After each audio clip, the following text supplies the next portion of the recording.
Hello and welcome to the Regulation Podcast. This is number 50. My name is Geoff Ramsey. With me, as always, Andrew, Eric, Gavin, and Nick. I was afraid I would forget your names. It's been so long since I've talked to you all.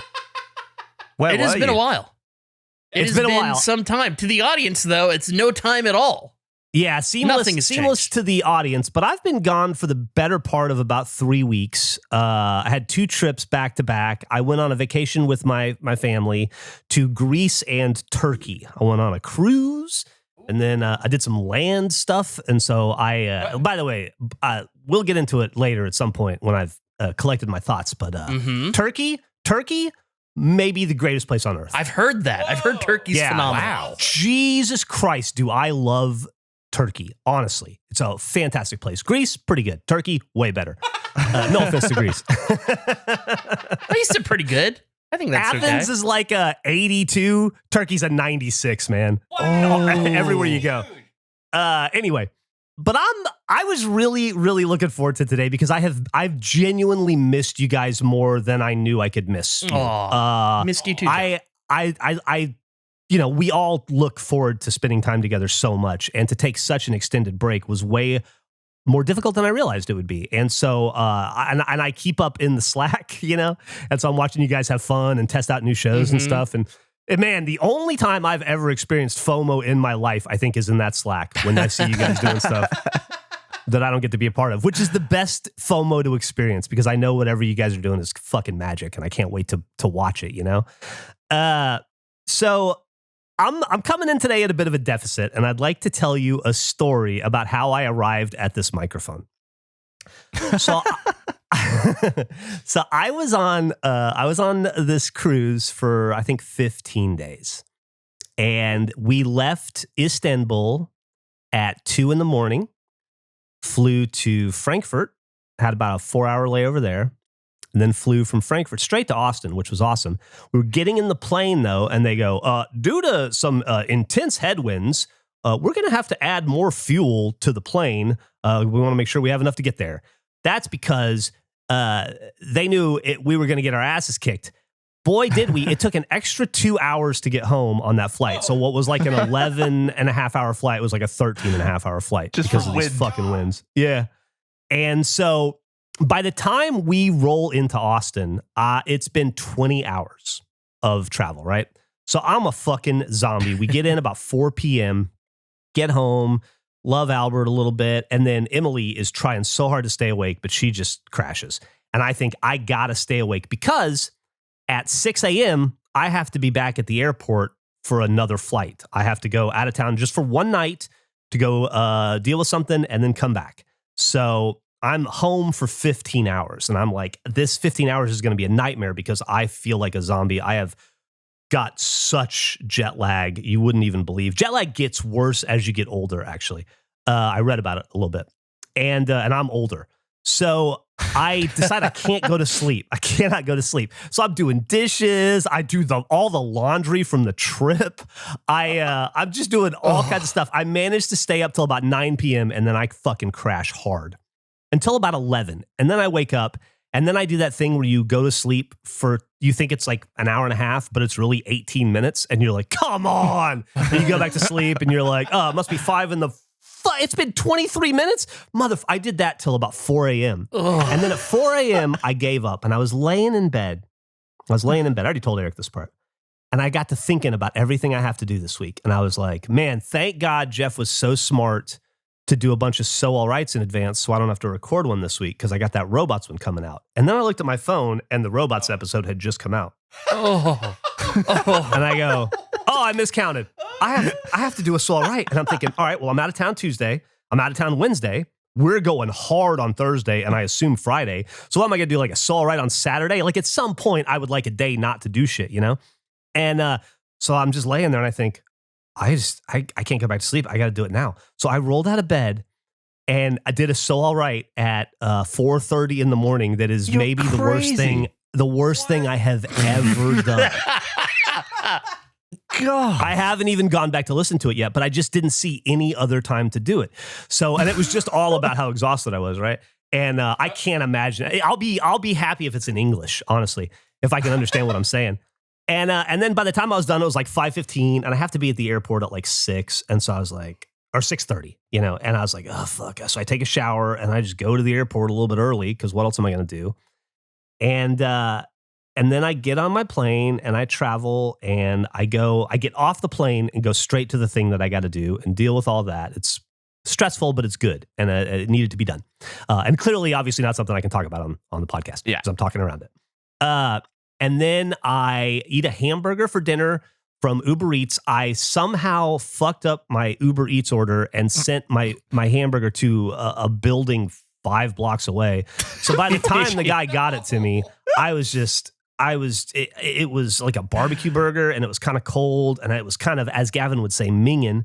Yeah. And I couldn't even finish it. And I don't know if this hamburger is a part of the problem or if it was just a punctuation on a long couple of days. Oh, no. But then I go to bed, and I'm able to sleep from about, I don't know, that same kind of shit, like waking up every 20 minutes. You're in an uncomfortable hotel room in a different room. All I want on earth is to be in my bed, and I can't be, I'm just like pretty defeated at this point.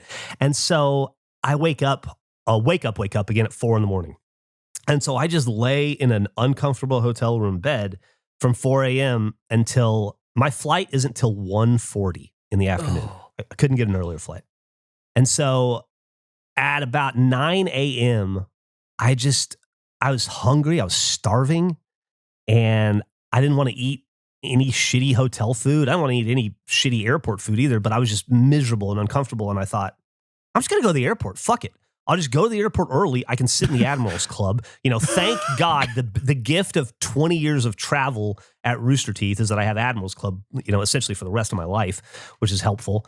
And so I was like, I'll just go to the Admirals Club and I'll just sit in there and kill 3.5 hours, it turns out. So I get dressed, I get all my shit, order my Uber, get into my Uber. Biggest, meanest Russian dude I've ever seen in my entire life. Car is like a hot box. It's so hot I'm sweating. Guy won't look at me, make contact with me. He says 3 things over and over again. Well, he says one thing 3 ways over and over again. I'll tell you in a second. Anyway, also, wonderfully, car reeks of cigarette smoke.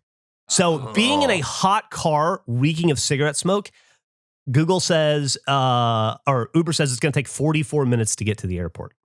It took 1 hour and 17 minutes to get to the airport because of traffic, which is the only thing this guy said. He said it 3 ways. When he was mad, he would say, fucking traffic. And when he wanted to communicate with me, he would go, fucking traffic. And then when he was just like really flustered under his breath, he would just go, fucking traffic. And that was it. That's all he said for 1 hour and 17 minutes or whatever. And it was the most uncomfortable ride in my entire life. And by the time I got out of the car, I was not feeling great. I'm imagining the guy in Home Alone 2 when Kevin almost gets in that cab with the scary guy, except you got in. Kind of. He's got like a sweatshirt on with cut off sleeves and like Russian tattoos and shit, and I'm like, well, he definitely got those in jail, So I'm not John Wick or anything. I'm not trying to get into some kind of a fucking cool guy fight. And so I just stomach the cigarette smoke. So when I get out of the airport, I'm not feeling great. And I think, no problem. I'm really mostly just hungry. I'm fucking starving because that burger was not it. And I go to the Admirals Club. I look at my watch. I've got just under 4 hours before my flight at this point, I think. Or no, maybe 3.5 hours, maybe. And I shouldn't exaggerate. And I go sit in a chair, and I just can't get comfortable. And I just go sit in a different chair, and I can't get comfortable. And I think, I'll go get some food. And I go see the food, and Admirals Club, American Airlines. Sucks? Yeah.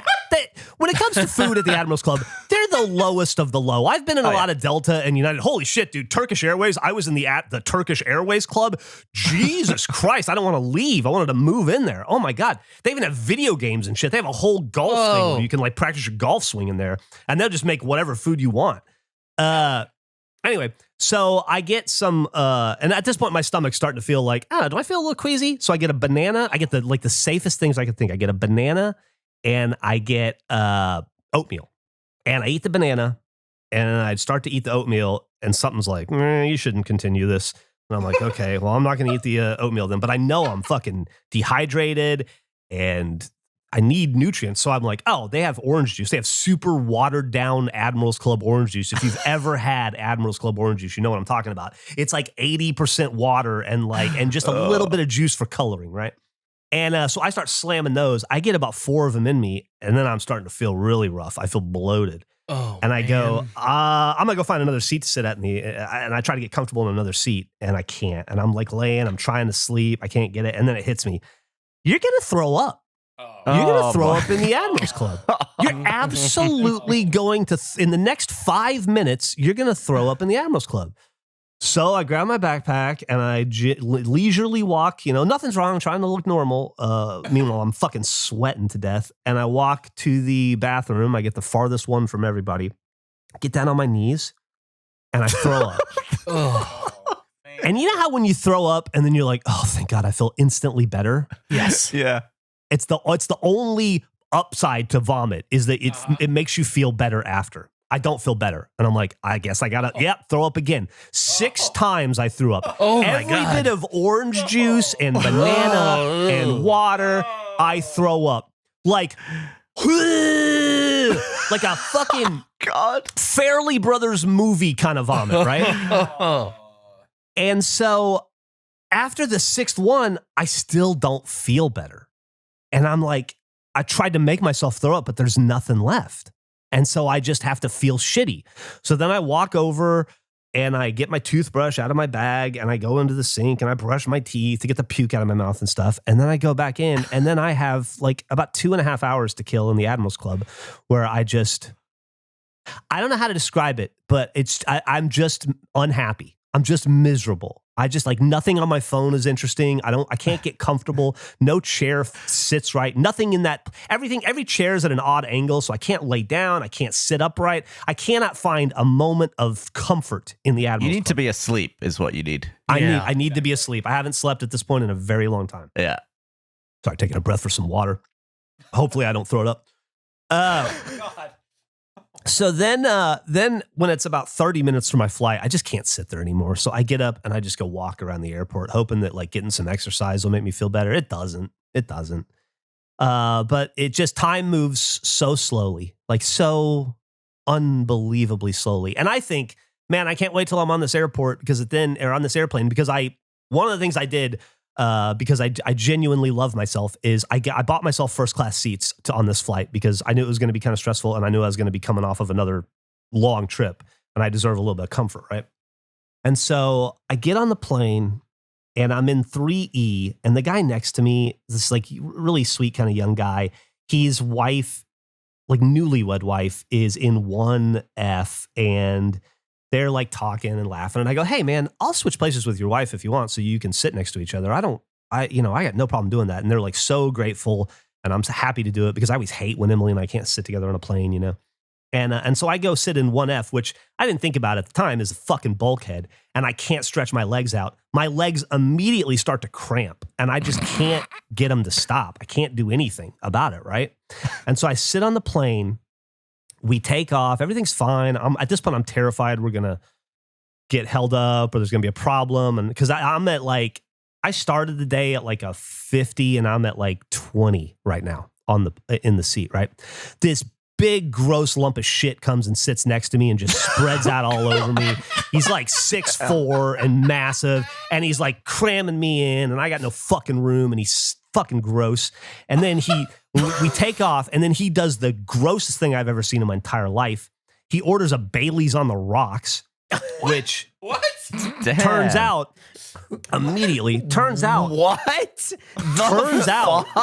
yeah, dude, Bailey's on the rocks. Turns out Bailey's on the rocks is not a smell I need in my mouth and in my nose. I instantly get nauseous. I'm like, what the fuck am I going to do? I go, oh, thank God I can turn my nose off. That's a skill I have. So I shut my nose down and I'm fine. Then he orders another Bailey's on the rocks. And so I'm at a point where I'm like, what? I'm like, we're 25 minutes into the flight at this point. And I'm like, I don't know how long I can keep my nose shut down. Like I've never done it for an extended period of time. a minute here, 2 minutes there, but we're going on like half an hour. And it starts to, I get tired, And eventually he finishes his second Bailey's on the rocks. She takes it away and he just gets a water. And I'm like, oh, thank Christ. Well, yeah, he's got to rinse all that milk spit out of his gullet, drinking Bailey's on the rocks twice. I didn't know they had my Bailey's God. on a plane. I know, dude. As I said, it's the grossest thing I've ever seen. Was it Christmas Eve? And so, then I can breathe again with my nose, and that's great. I've been basically just trying not to puke for the first 20 minutes of the flight. So I go, let me get on my phone and I'll buy some internet and I'll just watch TikTok. That'll help distract me, right? Because it's about 2.5 hour flight. Got about 2 hours, 15 minutes to go or whatever. And the fucking Wi-Fi's down. Oh, fucking For the whole plane. And the captain gets on, he goes, hey, I'm really sorry, but we don't have any Wi-Fi on the plane today. Really, really apologize for that. Like, fucking great. I got nothing, right? I'm going to raw dog this fucking plane nauseous now. And then what I can only describe as the universe shitting some sort of karma that I'm not aware I need, like directly into my mouth. The lady comes out and she goes, time to serve lunch. Today we have a vegetarian dish or chicken shawarma, which is all I've eaten or smelled for the last 2 fucking weeks in Greece and Turkey. It's all they eat over there. It's either lamb or eggplant or chicken shawarma. That's all there is. The smell knocks me on my ass instantly. Shut my nose down again. I had to keep my nose shut down for about 45 minutes. Eventually, I couldn't do it any longer. I had to breathe. And by the way, this 45 minutes, I'm just staring straight ahead, Nothing to do. I've got a couple of dumb old games on my phone, but I don't like games on a phone. They're not fun. They suck. Every phone game fucking sucks, and I don't care what anybody says. They're all dog shit. None of them are interesting. And I don't feel like reading or anything, because I don't feel good. So I go, about 45 minutes, I'm like, I got about an hour and a half left on the flight, maybe. I go, I'm going to join the Mile High Puke Club. Oh, boy. No. And I get up. And I walk into the bathroom, in the first class bathroom, and I get on my knees into the dirtiest bowl you've ever seen, like streaks of other people's shit on it and stuff. God's sake. God. And I projectile vomit, not once, not twice, not 3 times, not even 6 times. How do you like still in have the liquid Admiral's in you? Club. I don't know. I had 1 glass of water. Somehow it multiplied in my body. I throw up 7 fucking times. Oh my God. God. I'm exhausted by the end of it. It was loud. I can't imagine the whole plane didn't hear it, right? But nobody makes eye contact with me when I get out, so who knows? And then I stand up and I go over to the sink. And I think, as I'm standing up, I think, like, I got to go get my toothbrush out and get this puke taste out of my mouth again. I can brush my teeth in this little sink. And I go over to the sink, and it's wrapped in caution tape. And it says, sorry, sink is broken. And the basin is just full of packages of wet wipes. And I'm operating at like 5% now, right? I don't know what to do. I can't problem solve at this point. I'm still nauseous, but there's nothing to throw up. I'm exhausted. I haven't slept in 2 days. I've got jet everything. Like, you know how shitty you feel on a plane on a good day. And so I just open up some wet wipes and I just wipe my mouth out. I don't know what else to do. Oh my God. And it's chemically and gross, and it almost makes me throw up again, but it's the chemical smell. The chemical taste is better than the puke, I guess. That's not for mouths. No, it's not. Not for, I'm pretty sure it says on the packaging, not for mouths. Yeah. And then I can't do anything else about it. So I go and I sit down for the last hour or so of the flight with the chemical / puke mouth. And I just stare ahead and watch the seconds go by in my mind. Couldn't you have gone to the back bog? I don't think I could have made it back there, dude. It was a long. I'm running on 0 energy, and I'm not. This is a top. I was trying to figure it out. This is like a top 10, maybe top 8 shittiest days of my life. It sounds miserable. Oh yeah, miserable. And then the pilot announces that we're landing 20 minutes early, and I go, oh yeah. Fuck, that's the worst, because when you land early, It always gate. seems like a good deal. Yeah, but there's always somebody in your gate. So then you just sit on the fucking tarmac and you fucking heat up. And sure enough, we land 20 minutes early. And he's like, well, as soon as this Alaskan Airlines flight pulls out of the gate, we'll go right in. And it's actually only about 5 minutes. It's not terrible or anything. So I still end up getting home like 15 minutes early. And I think like I'm like trying not to throw up. And I'm just thinking through my head, like, what do I have to do? Right. You know, like I get out, it's going to be like gate 26 or 28 probably, because that's where we always are. And I'm not looking at my phone. And then I'll just, it's like a short walk. I go down the escalator. I know exactly where my car is. I always park in L for loser, so I never forget. And then if L is filled up, I park in M for moron. But I got an L space, so I have my L spot, so I know I'm in my loser spot. And we pull in, and I get out. And for the first time in my life, we pulled into the last fucking gate at the airport, like gate 36 or something, 32, I don't know. And it's like a 17-mile walk back to my car. And Austin Bergstrom International Airport yesterday looked like Disneyland. I had to fight my way out of the airport to get the fuck out of there. And the whole time I'm sweating, and every time I walk by a bathroom, I'm like, is that the one I go puke in? No. No. I just got to make it. And finally I get into my car and I'm able to relax a little bit. And I think like, maybe I still feel shitty. And then I drive home, which was actually kind of difficult because I was in such a miserable state. And I got home at like 4:00, and I walked upstairs and I laid down in the bed, and I didn't wake up again until 9 p.m. And then I've kind of been up since 9 p.m. Oh, you couldn't go back to bed? Yeah, I've had a real difficulty. I woke up today at about 10%. I'm up to like 40 or 50 now. I've eaten 6 saltines successfully. Keeping it down? I've drunk, yeah. And I drank a bunch of water, and I'm feeling a little bit better as the day goes on. But I have never experienced anything like the misery I just described to you guys. It was never ending, and it wouldn't relent. I feel like, and this is going to be a weird phrasing, but what I think you need a like Dracula-like coffin that you could just lay in for 24 hours. You just need to like lay in a box and then have it sealed and just be like, this is going to open in 24 hours. You don't think about anything. Don't do anything. You just need to recover. Yeah, or like a sleep deprivation chamber or something, hermetically sealed. Yeah, it's like, and I was so excited to come back. Like, I can't tell you how fucking jazzed I've been for the last week to get back and to play Repo and to play video games and to do podcasts with you guys and to tell you all the stuff about the trip. But I'll be honest with you, I have no memory of the trip right now. Like, it might as well have never happened. You threw it up. I can't focus on anything. All potentially because of one burger. Yeah, or just a combination of jet lag and getting older and just being delicate. I think I'm just getting delicate. You know, I think the 20-hour flight, the no sleep, and then the 15-hour flight 15 hours later was too much for my shitty little body to handle. That's 2 back-to-back vom trips. Yeah. Oh, yeah.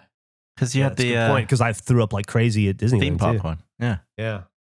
Well, that's not a good sign. I hope that's not a new thing where I just throw up every time I go on a trip. I'm never leaving Austin again. I know I've said that before. But goddamn, dude, I don't have any other trips scheduled, and I'm not going to let anybody schedule anymore. That's too dangerous to go anywhere. And how could it go so wrong at every point? From the Baileys to the chicken shawarma? It's comical that they did that to me after 2 straight weeks of that. It was like they just knew what would fuck my nose up. To the broken sink. Yeah, like someone had a vomit obstacle course. They were just sliding different items under you. It's insane what you had to close your nose for. I'm starting to think that I'm like a Truman Show. I just don't know it. The last fucking gate at the airport? I've never even seen the last gate at the airport. You trying to hold your nose flaps for as long as possible felt like the lowest tiered Tom Cruise stunt for Mission Impossible. Like they've just run out of stuff and it's now just, he's got it. You hear that Tom Cruise held his nose for 50 minutes? Fucking crazy. It's just the camera slowly moving into his face as he's squirming in a plane seat. Thanks to Shady Rays for supporting the Regulation Podcast. Get ready for your next adventure with the shades that are built to last. our friends at Shady Rays have got you covered with premium polarized shades that won't break the bank. So go to shadyrays.com and use code REGULATION for 35% off polarized sunglasses. If you've heard us talk about Shady Rays in the past, you know that we are a longtime fan of the brand. From the old podcast to the current one, we wear Shady Rays. And why wouldn't we? With a wide selection of styles and colors, you are guaranteed to find the perfect pair. They are a proudly independent sunglass company, kind of like we're now a proudly independent podcast. They offer top-tier quality that rivals even the most expensive brands. I wish I could say we did that. Their durable frames and crystal clear optics are perfect for any and every outdoor moment. And here's the best part. If your shades go MIA or they take a hit, you don't have to sweat it because they've got a lost and broken protection plan so that you are covered from day one. So whether I'm ripping up the streets of Austin in my bicycle or just enjoying a lounge by Gavin's pool, I always have my Shady Rays on. And exclusively for our listeners, Shady Rays is offering their best deal for the season. Head to shadyrays.com and use code REGULATION for 35% off polarized sunglasses. Try for yourself the shades rated 5 stars by more than 300,000 people. So anyway, that's my last 2 days. What have you guys been up to? Holy shit. So should we postpone today? No, man, we got too much to do. I asked we record. We were supposed to do repo first, but I asked to do the podcast first.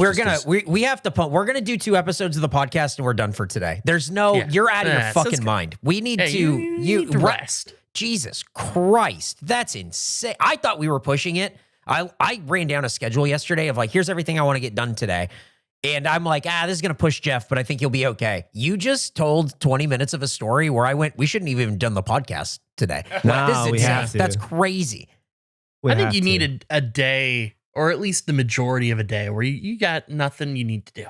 I don't know what to do with. If I don't do this podcast, I'm miserable. Nothing is fun. I don't want to do it. I don't feel, you know what I mean? Like, at least this is distracting me in the moment. We'll see how I feel after. I think the craziest part of that story is you had a bed until what I assume was 11 a.m. for checkout, and you decided to leave it. I did. I was just uncomfortable and unhappy, and I just wanted to be home. You know, sometimes when you do stuff that you know doesn't make sense, but you have to do it, like getting in the car and going to the airport was getting closer to home, and I just was so desperate to get home. Like, I didn't get sick until I was at the airport, but I was miserable before that, you know? I was exhausted and jet lagged and miserable and felt like shit and just wanted so badly to be home with my wife and my dog and my bed and my house. And so even just getting up and like, it's like I was going to be miserable in a shitty hotel room and an uncomfortable bed, or miserable in what I was hoping would be a comfortable chair at the Admirals Club, which turns out those don't exist. I noticed something about your story that I've realized we're different at. I don't think I've ever knelt down to vomit. Oh, really? I don't go knees to the ground. No. Yeah. What do you do? Bend to the hips. Yeah, I hunch over. I have my hands on like above my knees. I lean over forwards, maybe put a hand on the wall behind the toilet, and I just go like that. I'm on the ground gripping that thing and just letting it fly. Like, I think you're nuts for being on your feet. Like, I would be scared to be that high off the ground because I get puke spray everywhere. 100%. You gotta like, I'm hugging it. I'm hugging that thing. Yeah. I just don't want to get my face close to the water. Like it's the worst. I was like 10 inches from some other guy's shit, but yeah, I couldn't do that. I'm not worried about that. I like getting the whole body into the puking motion, and you can really leverage the rest of the body when you're on your legs. It's like throwing. It's only your arms, but you can throw further stood up than you can on your knees. Yep. I just, for me, it's like I'm giving myself over to what my body needs, and it's like fully giving up everything physical in every single way. So you touch the toilet? I'm trying not to, but there's no choice. When I just need it out of me, and it's whatever it takes. Whatever it takes. Sometimes you grip. Yeah. No, puking is the most violent thing I do in my life. Yeah, it's up there for sure. Okay, so it's probably pretty. Yeah, but like, it feels so good when you're done. I usually in this situation, you threw up 15 times and it did not. But I get that. What's the number one body function. What? Like, I like a sneeze is up there as well. That's what I was thinking. A yeah, good sneeze. yeah. I didn't think my question was that confusing, but it's I was like just trying what? to think other. Yeah, what do you ones. think? It's like what's higher on the list than puking? Like what's better? I like think what feels sneeze. better? I think Like, a sneeze is better. Sneeze. It's probably What do you mean? But Everything feels better. It's the worst thing you can do. you think it's the worst? Puking Yeah. in the act of it, yeah. Yeah, if you said, would you rather sneeze or would you throw up and feel the satisfaction from not feeling bad anymore? I put a bunch of functions above vomit because you have to go through the vomit. Yeah, the vomit isn't fun. Oh, trigger warning for vomit talk today. Oh, cool. Yeah, hey, good timing on that one, man. Thank you very much. Great Yeah, work. no worries. Yep. I like that Gavin and I both sneeze through our mouths, and we're both standing up vomiters. Wow. You guys have so much in common. I was blown away listening to that back because, Geoff, you said you've only been a nose sneezer. Yeah. And you wouldn't even know how to redirect it through your mouth. But also, you're the nose flap guy. Yeah. So have you ever tried closing them? If I tried closing my flaps while I sneezed, I'd probably blow my brain out. Yeah, I was about to say it's gonna be like a Looney Tunes, like the back of your head explodes out. Yeah, no way, dude. I don't want to die. Although I kind of did earlier today. Your head turns into like a used matchstick and your eyes blink. Eric, you surely wouldn't kneel down on a plane in the piss. If I am feeling so bad that I have to puke on an airplane, I'm doing whatever it takes to get that out of me. You don't prioritize like not walking out with 2 puddle stains on your knees? If I feel so sick that I have to puke on the airplane, I don't give a shit about a fuck. I don't care about anything. It needs to be out of me, period. Yeah, there were no puddle stains, just for the record. I don't want people to think that there were puddle stains. I didn't No, have I puddle assume. stains. Because you didn't mention it. But I've pissed in a lot of planes where it's just like, I would not want to be down there right now. Oh, absolutely. I don't want to puke in an Absolutely. airplane. I'm saying that like if it has to get out of me, I just don't think that there can be a barrier where I go, let's think about this analytically. Like, I think I'm just toast. Like, I'm doing whatever I can. Is it just that you can't puke stood up? Or you just don't want to be messy? No, I can. I just want it out of me in It'll one still go come and out. be done. I don't know if I'd have the strength to stay standing. I'd be scared I'd collapse. Yeah. I get weak in the legs. I need the stability of the ground when I'm puking. I don't know how to like articulate how this would work, but the premise of somebody seeing like your stats page, Geoff. Let's say it's somebody that somehow like someone from the past is looking at maybe like a long distant relative from your past is able to like look at future generations of like stats and they look at you and it's your vomit statistics and where you are when you vomit. How absurd it is that you're so high up in the sky and you're vomiting. 38,000 feet. You try to rationalize, like if somebody didn't understand flight and just went, how the fuck, what? What? Seeing the heat map of that would be great because like your own toilet at home would be pretty warm, and then there would just be like 5 blotches through the sky, like 17 miles apart because you were hauling up. Yeah, because you're going like 350 miles an hour or whatever, right? Oh, Yeah, there'd just be wow. I lines. might have puked a couple of miles worth. Holy shit. I didn't even think about that aspect of it. I didn't either. Man, can I tell you, I've never hated anybody in my life more than that lump of shit sitting next to me. I can tell by the way you talk about it. Man, I fucking hated that dude. It's fucking Bailey's on the rocks. Bailey's on the rocks twice. So what's crazy is crazy about Bailey's on the rocks? As somebody who doesn't drink, I don't understand. It's not even liquor. It's a liqueur, which means that it's like a lower ABV. So if you're drinking it to like get a buzz, you got to go further. But it's also, Andrew, it's like drinking alcoholic milk. It's okay. thick like a melted milkshake.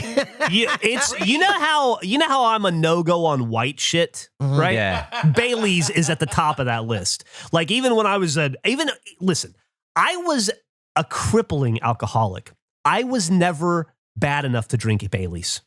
If it was between like sobering up and drinking Bailey's, I would have sobered up. Never. Oh, Yeah, I feel like it's always like a family's got a bunch of old relatives over, and they go into the cabinet and they pull out half a bottle of Bailey's that hasn't been poured since this day last year. It's like a rarely drunk thing in my experience. It's interesting. it's 17% ABV, which is like barely more than wine. It's so low. It's so low in ABV. And drinking it on the rocks on an airplane seems so bizarre. That is like, I was on a plane this last week, and this woman ordered a double vodka just on ice, and they just gave her 2 little bottles of vodka, and she went, "Thank you," poured it on the ice, boom, downed it. And it was like, what the fuck? That's crazy. She forgot everything at her seat. She forgot her phone. She forgot her pillow. She forgot her glasses case. She forgot everything. It was really exciting. How far into the flight? The first drink service, like, it was immediate. It's like, "What can I get for you?" And I went, "Water." And she went, "Double vodka." She had a place to go and she wanted to get there fast. It was crazy. That's something they never get right in the flight safety videos, is that there's never anyone really pissed up trying to get on one of the slides. Which would probably be the case. Oh, man.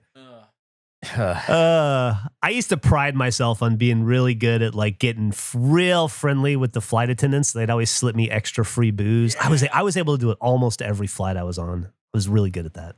Is that, you said it with a lot of pride, and I'm just saying, I'm just pointing out like sort of where you ended up. I don't think you should be so prideful about it. Well, you know, I used to weasel these idiots out of free drinks all the time. It's a skill I don't use anymore, but it doesn't mean I'm not proud that I had the skill, you know? I've seen you turn on the charm. Yeah, man. You haven't just Kind of like, flipped that I've to seen like, you turn on the charm too at a hotel in Vegas. oh God. Hotel in Vegas. No, your one-liner. Yeah, you won one. Oh, the Yeah, one we'll get 'em time I free. had Riz. Yeah. I don't like, man, the way you say that word is weird to me. That's fine. Yeah. I'm sorry, what were you saying, Andrew? I cut you off. I don't even remember. I'm wrapped up in Gavin being the Rizzler, and I just can't. Everything else Sorry, I was went out the distracted. window. Gavin, would you like to be the Rizzler? I don't think so. I don't think No? I should be that. You should be what? The Rizzler. Just don't think I've ever heard it in that accent before. It's very You think you exciting. could be a Costco guy, Gavin? I mean, you say Rizzler, I just think of the rolling paper. What? Nobody knows what that is. What rolling paper? Oh, you're Rizzler. saying Rizzler. And it's rolling paper. I think they're very British. I think they're very Yeah, it's what- British rolling paper. That's what all my friends used to smoke. What's that shit? Hash? I don't know. Hash? Marijuana, just like a- cigarette. I'm trying to remember the brand of like rolling tobacco. We're not friends with your friends. We don't know what your friends did. That wasn't it. I need to show you. I searched Rizzler or French like rolling brand of papers. Rolling paper. This is look at this fucking guy. Is that you? Is that you and your friends, bud? I mean, they had a similar look. That guy looks like he tells you that he can only be paid cash because he has child support payments. And the government's gonna take his money. That's crazy. Hey, so for serious though, what did I miss for 3 weeks? What catch me up? Marvin Hagler, virtual weapon. Virtual weapon. So Yeah, There's what's a movie called virtual virtual weapon? weapon? We have to see. I guess we could talk about that here, right? I came up with a game where we're trying to find the regular. By the time this comes out, that video is definitely not out, but that's okay. You'll see it eventually. We came up and it's called Regulation Best Thing, and what I'm trying to do is find what the best thing is, and so it is a random Wikipedia article versus a random Wikipedia article, and whichever one of those things is better moves on, and then we randomize again. and then it's a head-to-head competition all the way until we find what the best thing is. But it didn't go how you'd expect. Like, it wasn't like, orange or swing set. It was like small town in Poland or Iranian spy who was executed. It really goes in like a lot of different directions. But the thing about Wikipedia is that it has kind of like everything on it, and that's why we used it. So eventually we landed on a movie, an Italian action movie from 1997 called Virtual Weapon. I'm in. And this is starring Terrence Hill and marvelous Marvin Hagler. The boxer? Yes. The boxer. Yes.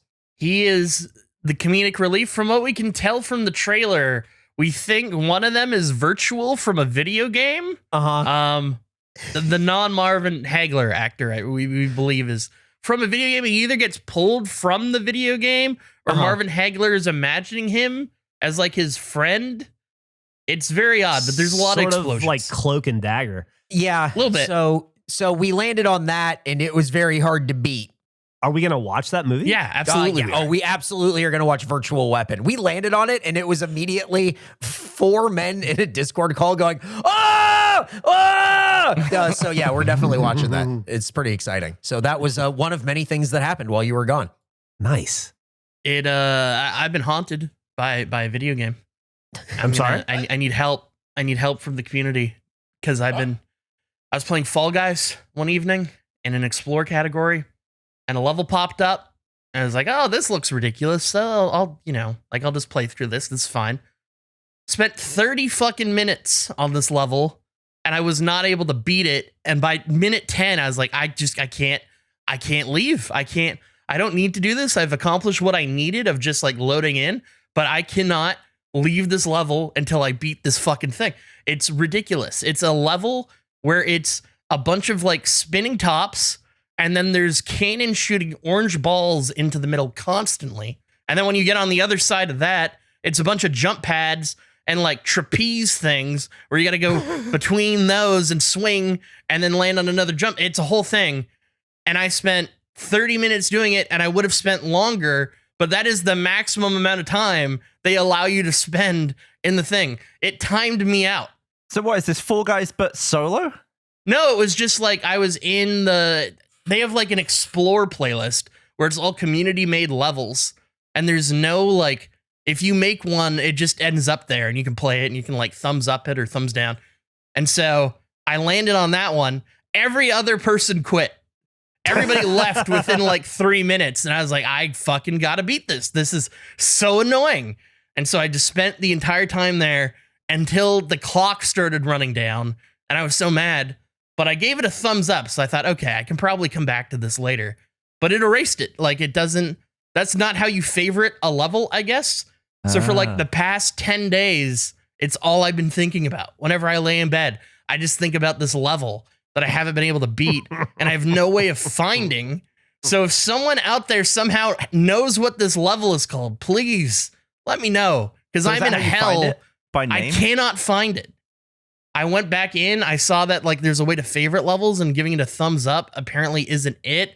I don't think the thumbs up in any way like is a bookmarker for what I did. And since it's in a playlist where it's not curated, so it's just like impossible to track that way. I guess if I would have checked as soon as I finished it, it would have saved in a thing that like keeps your game history, but I closed out of the game because I was so mad that it timed me out before I could finish it. So it's just gone.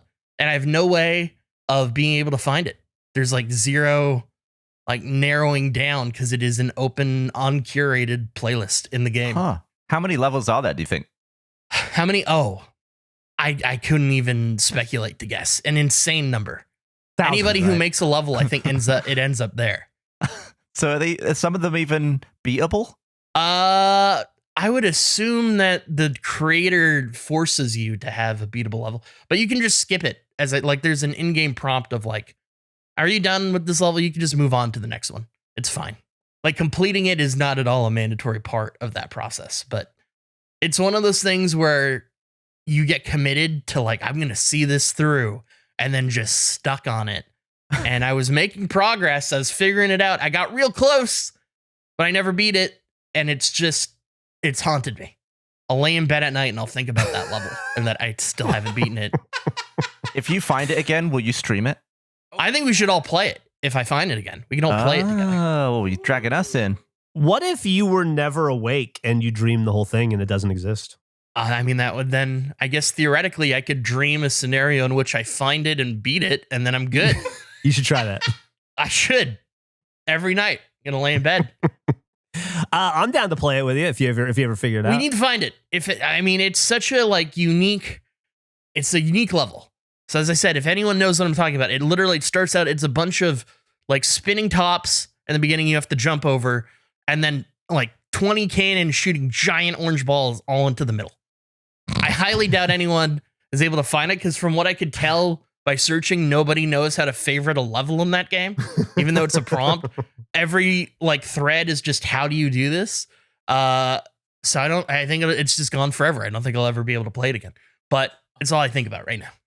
That goddamn level. Interesting. I can't beat it. Can't beat it. It can't be done.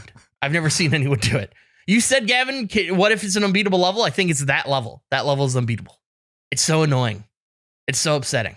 Yeah, all of us running that at the same time would be interesting. I think it would be fun to do. We were talking about doing Mile High Club, where as we beat it, we get to leave. I think we could put that in the rotation of once you beat the level, you get to leave the recording. Oh, fucking Mile High Club. Ugh. I really want to do that because not being able to leave until you've done it is so it's going to be 8 times longer than play until someone gets it. We need to wait a little bit on that for Geoff. Geoff needs to recharge. Yeah, maybe give me a day or two. Did you ever finish Limbo? Did you do your thing? I was about to bring it up. Yeah. Did a little stream. Yeah. Good test run. Go. How close did you get? Or did you do it? What was I 20% in or something? Yeah, you got, I roughly think, 20%. 17. Yeah. I had a full play video up on the side, Geoff, and he was 17 minutes into the hour-long playthrough. Mm-hmm. Here's the thing, the though. furthest he got.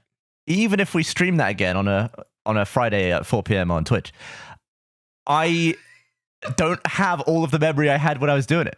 Leaving a 2-week gap between attempts, horrific. I'm going to die earlier than I did last time somehow. Well, Gavin lost 3 lives in a row and then realized he wasn't jumping. Yeah, it was pretty cool. He was just sort of walking forward and then going, "Oh, I'm not hitting the jump button." Yeah, I forgot the only mechanic in the game. Oh, I can't wait to watch that. Yeah, that was a great stream, but I think we'll just have to do it, off stream because it's going to take so long. But it's very exciting. I think you can do it. I believe in you, dude. Yeah, or maybe we'd have to do a run of I'll stream every day that week or something. Oh, that would be fun. You're gonna keep. You think you're gonna keep that information locked in your brain every day? Also, why would you do this to yourself? Why would you? I feel like that's the best way of that. Why would you set yourself up for this? Why wouldn't you just go? I'll just see if I can do it in one go and brutalize yourself for a few hours instead of going well, here's 9 days. I do think it's the most fun I think the best version of that idea is live. Wow. Yeah, I wonder if it should be honestly, being live for it was a lot of fun because the chat was going crazy. Every time you died, you would just see the death count come up in the chat. Just it would be a bunch of people typing 4 and then a million piss rats. And it would freak me out. It definitely kept the pressure up higher than it would have been. Yeah.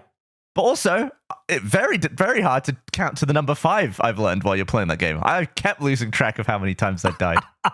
I think that could be a fun, maybe we'll figure out the scheduling of it, but if you have, because it's only an hour long, theoretically, your playthrough, when you get it, when you figure out how to do everything, setting a time and doing every day until you do it. Yeah. Outside of weekends. I don't know what we would do with the VOD. Would we just not do them for that? Maybe it would be like Mario Party in a sense where we slap them all together. Eventually, just do one big video once it's all done. One big 37-hour video. What do you think, Nick? Are you up for stitching together a bunch of me playing Limbos? I'd love to. I think that'd be fun. Yeah, I like these little challenges. I also, after that, we should definitely do the Mile High Club. Yes. Yeah, I'm down with that. That'll be a misery. Because I've done that one before. It took me So have days I. to do it. Really?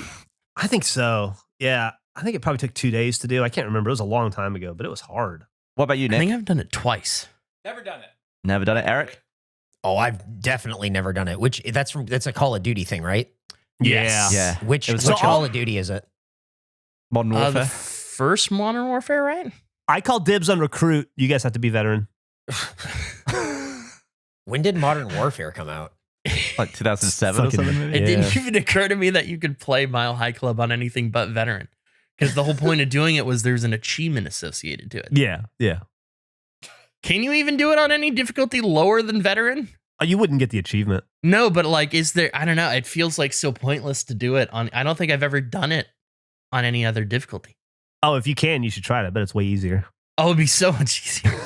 I mean, the tough part of it is that it's got like a 2-minute timer or something, or is it a minute? Is it a Yeah, minute? it's- timer? I think it's 2 minutes. Yeah. So it's to the point where you have to make so much progress through the plane that it's quicker just to pick up another gun than it is to reload the one you have. Yeah, it's a thing. We all have to watch a guide on it, I think, because it is like you have to throw smoke grenades and then run and then throw more smoke, like just getting that system I down. wonder if we ever released a guide. Oh, that's interesting. I think we did it as a go. You have to go let's through all see. this stuff as quickly as possible. And then you have a hostage situation at the end where you have to get a very precise shot on a Oh, guy. yeah. You have to not shoot the hostage in the face. Yeah. We Or- did it on Versus Versus. Orchid timeout. 11 years ago. I think I like that back then it was like dusting off this dusty old game to do this old achievement, and now it's been like double the amount of time since that. Jesus Christ, we got to get with the times, man. We're stuck in 2011. I just found the video. I just went into AH Guide Call of Duty Modern Warfare 3 Spec Ops 2 Mile High Jack. Is that what this is? That's different. Oh, okay.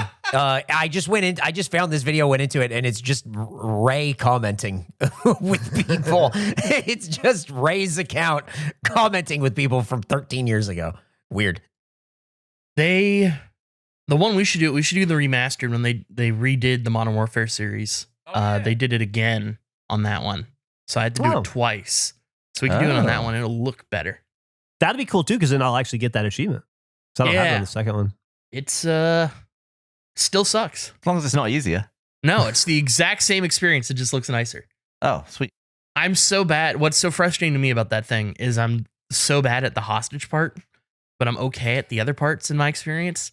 Where like I could consistently get to the hostage. I remember when I was first going for that achievement, but I kept shooting the hostage. And I did that like it's the 7 or worst. 8 times before getting it. And then there's the thing of like, oh, you have to like fire immediately too, because if you don't, then you just have no window for it, and then he just kills the hostage. It sucks. Yeah. It is a brutal achievement to get. No checkpoints. No checkpoint. Well, I mean, it would be kind of funny to have a checkpoint, Yeah. like a 2-minute sequence. It's at the hostage. I had a question that is for the group, but I assume it's mainly for Geoff because Jeff's like the butt guy, the anus guy. Hey, that's me, the butt guy. If you put helium in your butt, do you fart higher? Yes, I would assume so. Like a higher pitch, you mean? Yeah. Yeah. Oh, that's interesting. I don't think you would you? No, I think it'd be the same. If it's going in your butt, I would think so. Why wouldn't it? Should we try? I was thinking, if we get the new office at some point. All right. Pencil that in for the new office. We do a helium farts. Should we do that before the knife drones? Yeah. Let's do it the same day. I think it could be a new game for you, Geoff. I might have an in for the knife drones too. I might have a solution for that. Have you got a I thought you helium were guy? going to say you might have an in for the helium, because that's apparently a rare thing to get. We taught you about it. Don't say apparently to us. We told you about the thing you're telling us. I don't know if I believe helium's rare. Alleged rarity of helium. What else is rare? Saffron. Saffron? Really? Yeah. Saffron? Super expensive. That's why, like when I was in Turkey, everybody's like, get the saffron. It's a third of the price as it is in the States. So I'm like, I'm good. I don't cook with saffron because I don't have access to it, so I don't know what I'm missing. I'm fine. You didn't try it? Yeah, did you have saffron there? Was it good? I didn't have any saffron there, but I did go to the Egyptian spice market, which is one of the coolest places I've ever been. And Emily took a video of me trying to buy ice cream from a guy who did the thing where he takes it out of your hand, doing and flips pranks it around, on you, and doing ice cream pranks. hit me in the dick with ice cream. Hard. I felt it. I was like, oh, fuck. And then he charged me $20.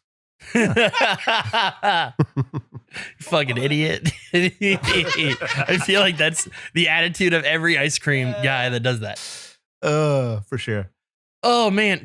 So just before we move on, I'm really curious to know what color is helium on the rarity scale? Are we talking purple? Is it a gold? If it's like a loot drop in a game. Oh, I'd say it's probably blue. I see. Blue? That's barely rare. Well, I mean, Yeah, people it's are not still using it super for rare. balloons. It's just That's finite. true. Yeah, I'd say blue. I think blue is right based on that. That's a good call. Blue helium feels good. Do you have any gold slash what's the top color? Yeah, I Orange? like gold Purple? typically. Is Yeah, it gold or orange. red? Oh, red. I thought I it was- typically is it got- not when I- orange. When I think of when I think of the scale, I think gray, green, blue, purple, orange, red. Interesting. Oh, I didn't even think about red factoring in there. I like that. I like having yeah, one in more. COD it's red. Yeah. Were you gonna say what's the rarest item you have, Gavin? Is that what Yeah, like what's the goldest thing in your life? Phew. The goldest thing. I have an answer actually, but sick. I can't reveal it yet because it's for content. The What? content reveal later. Wow. I gotta prove What the prove it. hell? That's Um, crazy. maybe the rarest thing that I should have that isn't in my life is the big bounce on VHS that is graded. The 9 point whatever that got stolen from my porch. Somebody took a gold package. You can't keep bringing up the big bounce. Nobody knows. We talked about it before, and nobody knows what it is still. Like you can't It's keep a talking Hawaiian about the Owen big Wilson bounce. movie. Everybody knows about the big bounce. Look at them. They're getting ready for a big bounce. I'm like, what was the big bounce? Like a kids show or something? I totally forgot about the big bounce. Charlie Sheen looks like Matt Dillon's brother from There's Something About Mary. Like I feel just in that image, it's like the same guy.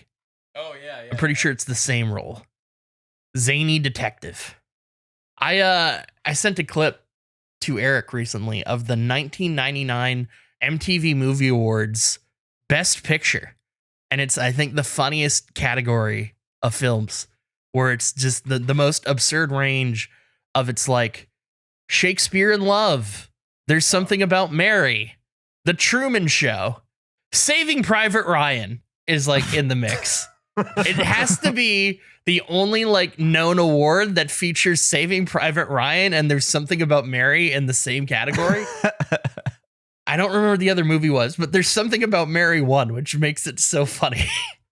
It was the nominees for best movie were Armageddon, There's Something About Mary, Saving Private Ryan, Shakespeare in Love, The Truman Show. Jesus. Wild. What a collection of films. I watched Deep Impact for the first time about a week ago because Wow, really? because I was thinking about Armageddon. I was like, oh, I never watched Deep Impact. Like they're always talked about in the same sort of time release, same sort of style movie. It's such a piece of shit. Like it wasn't. It's not even a fun bad movie. It's just a genuinely shit film. I'm blown away that it's even compared to Armageddon, and Armageddon sucks. Yeah, Armageddon does suck. I remember Deep Impact having a cool wave. Yeah, Was there a cool wave? Is it like Taya Leone standing on the beach and she gets like demolished by a wave? Does that happen in Yeah. that movie? That's Yeah, she's awesome. like a very unlikable main character for 75% of the movie, and then just gets washed away, and it's meant to be a big emotional moment, and you just go, oh. awesome. And this freaking giant. I just got so many problems.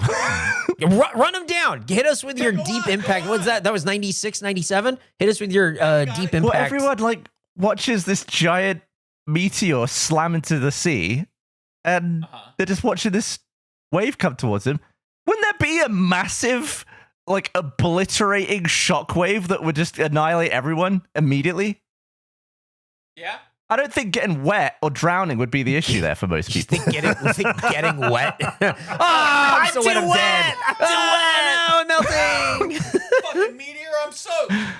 They could have done. Uh-huh. I feel like they left out the most interesting part of what would have happened. The shockwave? Yeah. I don't Oh, feel is like we that see a lot of shockwaves in movies. I feel like the shockwave is often forgotten. Well, What's the best shockwave you've ever seen in a movie, Gavin? that's true. Oppenheimer? I don't know. I don't even really remember if that had. It kind of just went bang and everyone jumped. I looked up shockwave movie moment and it gave me it's just shockwave from Transformers. What about from Terminator 2? Is that a shockwave where like Oh yeah, a bunch of melting yeah, for skeleton sure. gets blown away? Yeah. See that's what would happen, right? The tidal wave would slam into a leveled city. Mm-hmm. It wouldn't be knocking the Statue of Liberty's head off and shit. Yeah. Gavin would have been the worst witness to the nuclear bomb test. Could you imagine if like Gavin, his description of it went bang and everyone jumped of like, oh, how was work? Oh, yeah, dropped the bomb. Everyone jumped. Well, I mean, at a certain distance, that's what the result is, right? Sure, but it's just the way you described it like it was so insignificant. Just an insane explosion that changes the world. Testing this unbelievable weapon. It went bang. Everybody jumped. Anyway. Traffic was bad. If you look at like them dropping Fat Man on Japan, there would have been a distance where all you heard was a bang. Sure. Yeah, Dude. I guess. Apparently, everybody in Austin heard the bang of a house explode while I was gone. Oh, yeah. Did you guys hear house that? blew up. Yeah, the exploding house is crazy. I didn't hear it, but that's wild. I heard you could hear it was like up in Pflugerville, and you Yeah. could hear it from downtown. Yeah. There was an That's so exploding house, funny. and I think nobody died. People got fucked Yeah. up though. Those are the best exploding houses. Like, look at what was left. It's just like nothing. That's what I was going to say. Like in England, a house explodes and it blows out the doors and windows, and usually people die inside. Mm-hmm. Here, the houses are made of wood, so it's just gone. Yeah. It's Yeah, you just nothing there's left. nothing. I think it seriously fucked up like 20 other houses, and one house was in danger of collapsing after it. I also saw that yesterday, I was on Reddit a little bit ago, I saw yesterday that the cops, SWAT team, exploded a house in Austin. Like it on Really? purpose. Yeah. What? I don't know why, but they blew a house up. It's on. I'll find it on the Austin subreddit, or Eric will. Wow. I didn't know about this. I'm looking for it right now. That's crazy. Why would they explode a house? I don't really know. disliked it. Here we go. Yeah. Austin. Police detonate explosive device found in South Austin home 17 hours ago. At the time of this recording. Whatever. Maybe Crazy. It's safer to do that than move it. Yeah, yeah, that makes sense. Let's see if it was near anything that we like. CrossFit, right off Man Shack, Texican Cafe. Oh, Damn. do you like Oh, Texican no. Cafe? It's all right. Yeah. Yeah. It's right there by Polyphonic Coffee. Mm. Oh, it's kind of by the South Austin Beer Garden. Did we do an episode at Polyphonic Coffee? Let me have a look here. Of this show? No, at the coffee one.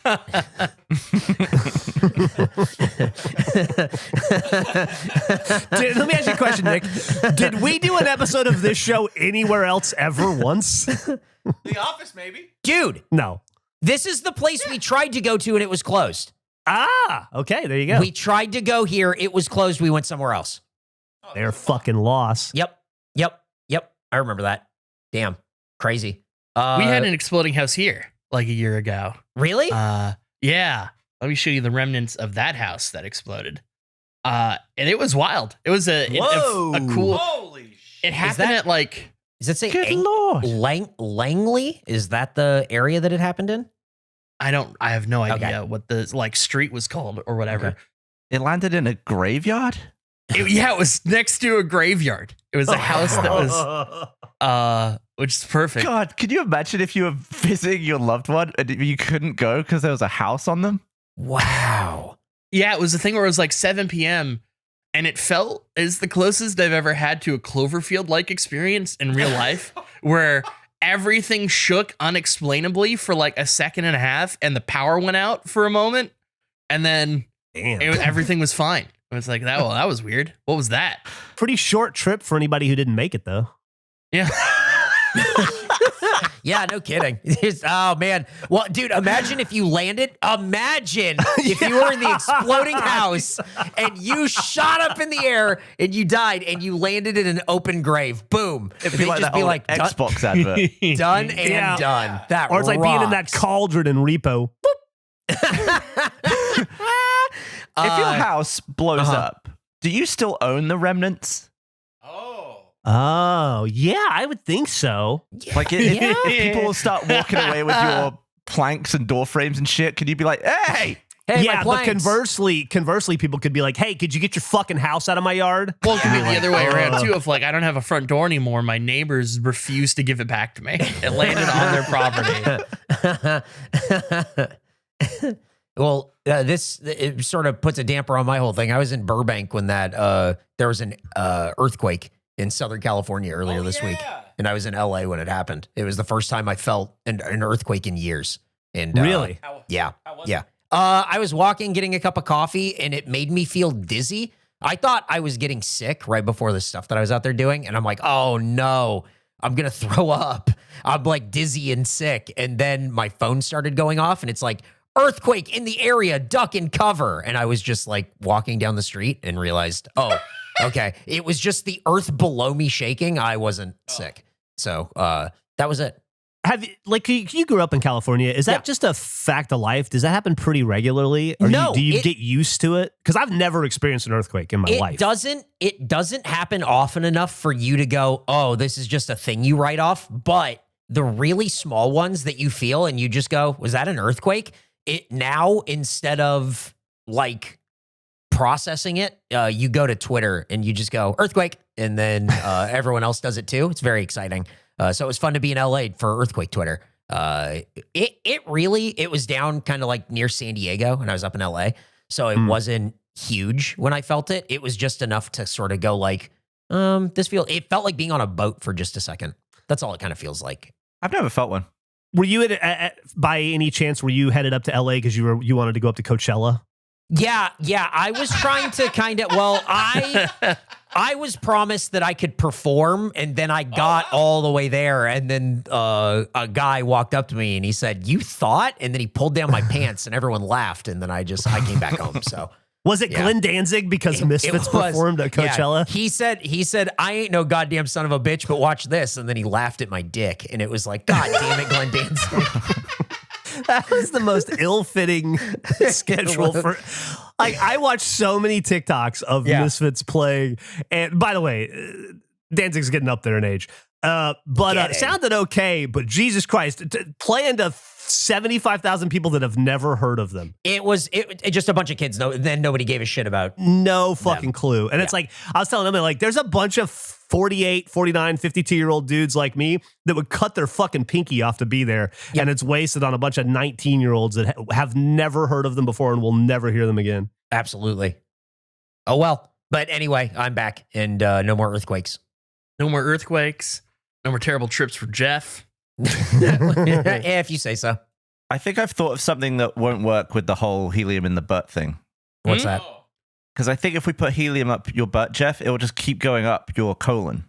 What if You might have to be upside down. what if I'm upside down? What if we angle me properly? That's a good idea. Yeah. We'll So that start you right side up and then turn you upside down. Yeah, we might have to have your back against a wall Yep. upside down. Mhm. Okay. I'm Legs in willing the to do that. Yeah. Okay. All right. We should probably wrap this episode up, Yep. I think. Yep. Seems like a good place to end it. Thank you for listening. Go ahead. I was just gonna say, I think it's very funny that Gavin has decided you're the one getting the helium in the ass. I think that was that foregone conclusion. I felt like we were all. I on mean, the same most page likely there. scenario, but it wasn't stated until that moment. Well, he said, I feel like you're the butt guy, and Yeah, I he's the butt agree. guy. And I feel like if an outside client brought this to us, he would be the one to take it. Fair Yeah. enough. You know, like if somebody came in and they were like, we need a long back, everybody would look at you. Yeah. No, it's a good point. It's a good point. Okay, well, see you next time. Thanks for listening. Bye-bye. This has been episode 50, patreon.com/regulationpod, and check out our gameplays. Bye. Bye. Bye. Really out of practice, jeez. Jesus Christ. I didn't throw up though.